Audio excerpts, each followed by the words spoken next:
বন্দ্যোপাধ্যায় এই চপের দোকানের যিনি মালিক তার সাথে সহযোগিতা করে একটা চপ ভাজছে। আমরা একজন খুব আনন্দিত।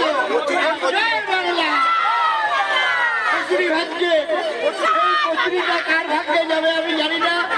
ভাগ্যবান হবে, তিনি ভাগ্যবান হবে।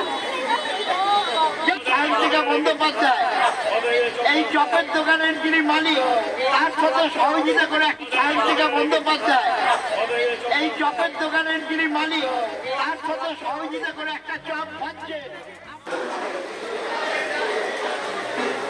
জয় ভোলে বাবা।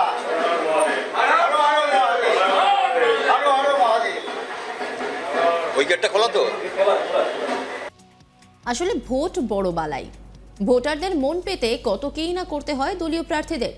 গরমে যেখানে আমাদের হাঁসফাঁস দশা, সেখানে প্রার্থীদের কথা একবার ভাবুন, কত কিছুই না করতে হচ্ছে শুধুমাত্র ভোটারদের মন পেতে।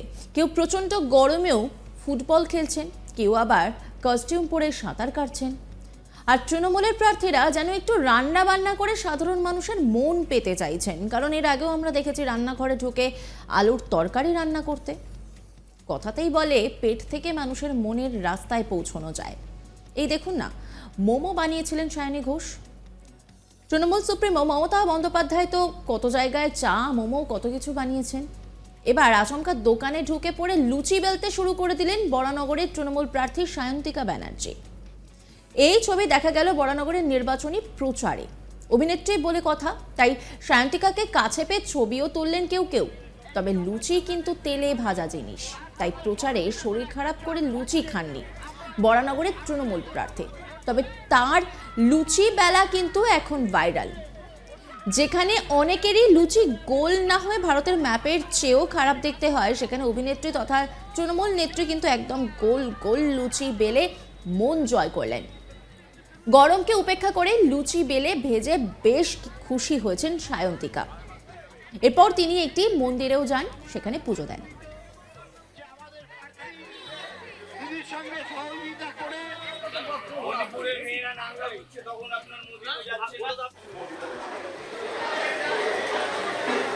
জয় ভোলে বাবা।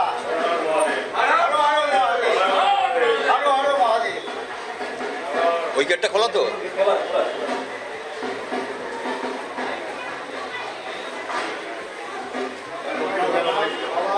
হ্যাঁ, ওটাও খোলা, ওটাও খোলা আছে।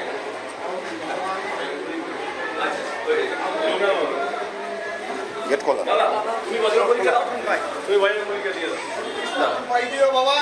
আমি পুজো দিয়ে যাবো।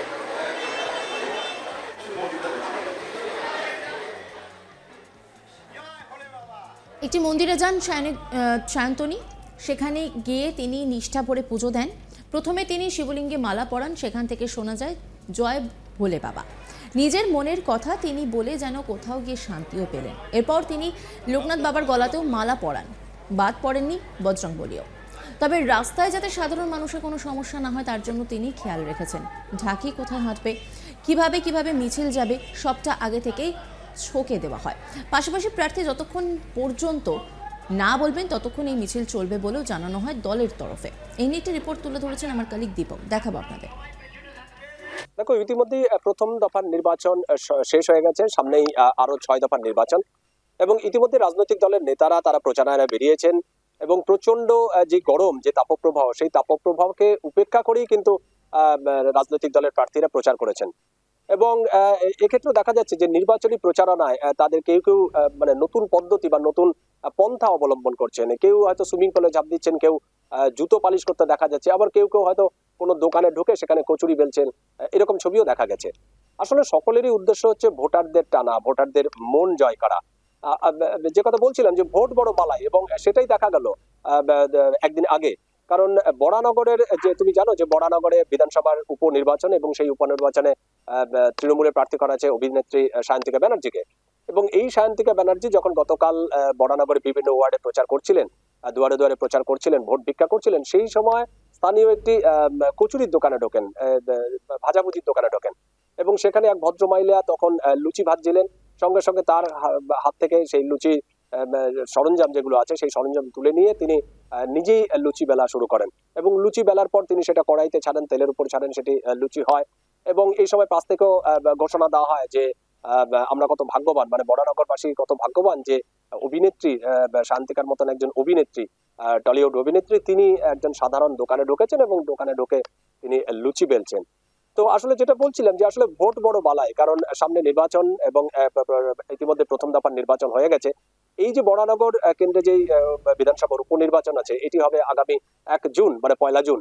তো সেক্ষেত্রে প্রতিটা দলের প্রার্থীরাই নির্বাচনী প্রচারণা তুঙ্গে তুলেছেন এবং বিজেপি প্রার্থী করা হয়েছে সজল ঘোষ, তিনিও নির্বাচনী প্রচারণায় ময়দানে দাপিয়ে বেড়াচ্ছে। তবে এখনো পর্যন্ত প্রচারণার দিক থেকে কিন্তু অ্যাডভান্টেজ শান্তিকা, কারণ শান্তিকা সকালবেলা থেকে শুরু করে একদম সন্ধ্যে পর্যন্ত, কখনো কখনো রাত গড়িয়ে যাচ্ছে, কিন্তু তিনি কিন্তু প্রচারণা ছাড়ছেন না, প্রচারণায় লেগে আছেন।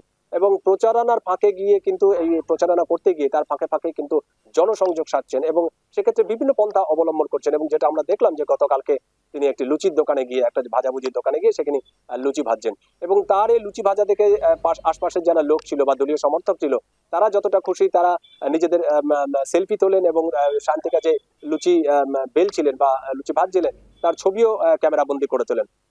অর্থাৎ শান্তিকার যে নির্বাচনী প্রচার এবং নির্বাচনী প্রচারকে কেন্দ্র করে দলের মধ্যে যে উচ্ছ্বাস এবং সাধারণ মানুষের মধ্যে যে উচ্ছ্বাস, তাতে কিন্তু অত্যন্ত খুশি দলীয় প্রার্থীরা, দলের কর্মীরা এবং শান্তিকা নিজেও বলেছেন যে তার বিশ্বাস এই কেন্দ্রে গত যে 2021 সালে যে নির্বাচন হয়েছিল, সেই নির্বাচনে কিন্তু এই কেন্দ্র থেকে জিতেছিলেন তৃণমূলের প্রার্থী তাপস রায় এবং পরবর্তীতে তিনি তাপস রায় তৃণমূল ছেড়ে বিজেপিতে চলে যাওয়ার কারণে সেটি এই কেন্দ্রের বিধানসভার উপনির্বাচন জড়িত হয়ে পড়ে।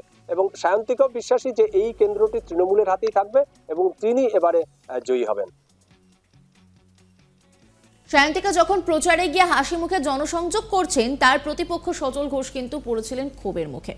তাকে শুনতেও হয়েছিল ওই কেন্দ্রে জিতবেন সায়ন্তিকায়, যাকে বলে সজল ঘোষের ইজ্জত পাংচার।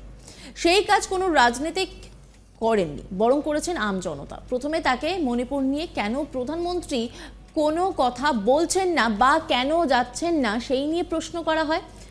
এক ব্যক্তি, তিনি চায়ের দোকানে কাগজ পড়ছিলেন, তখন সেখানে প্রচারে আসেন বিজেপি প্রার্থী সজল ঘোষ, আর তখনই ঘটল বিপত্তি।